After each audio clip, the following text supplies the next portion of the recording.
Eh bien, je vais résumer une expérience que j'ai vécue à Logrogno, en étant hospitalier bénévole à l'auberge paroissiale de Santiago le Real. Ça s'est passé un 10 août très chaud, quand à 2 heures, à presque 3 heures, on a sonné à la porte. Je suis descendu parce que quand je pouvais, j'aimais descendre pour ouvrir la porte et dire bonjour. Il y avait une japonaise âgée, une pèlerine japonaise âgée. Oui, quand j'ai vu son passeport, j'ai vu qu'elle avait 70 ans. Elle est arrivée à la porte avec 2 sacs à dos, très nerveuse.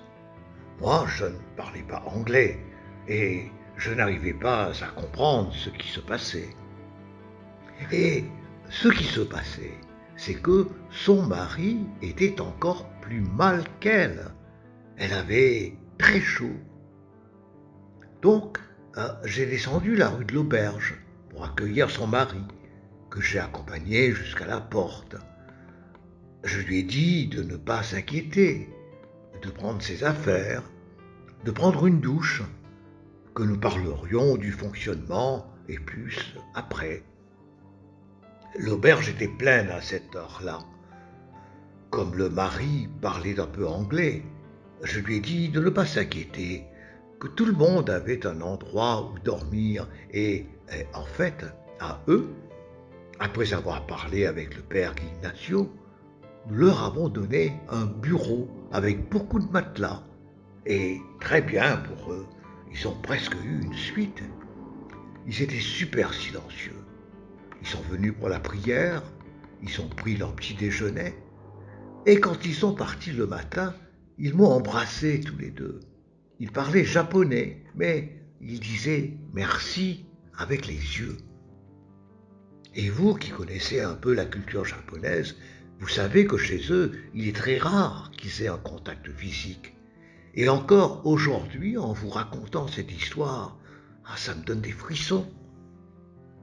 La sensation de gratitude, d'amitié, d'amour, de sentiment qu'ils manifestaient pour un accueil généreux dans une journée où ils avaient passé de mauvais moments.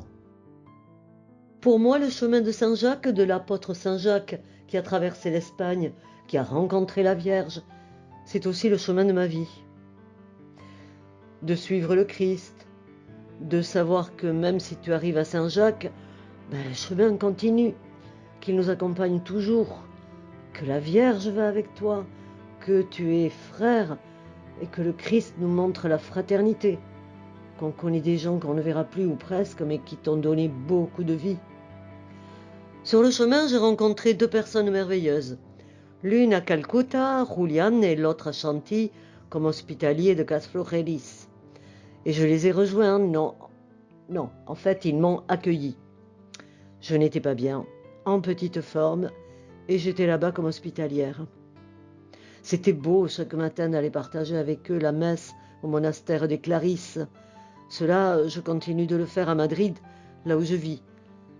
Et quand j'étais à Casflorelis, chaque matin, chaque après-midi, quand il n'y avait pas de messe, j'accompagnais les pèlerins à la bénédiction.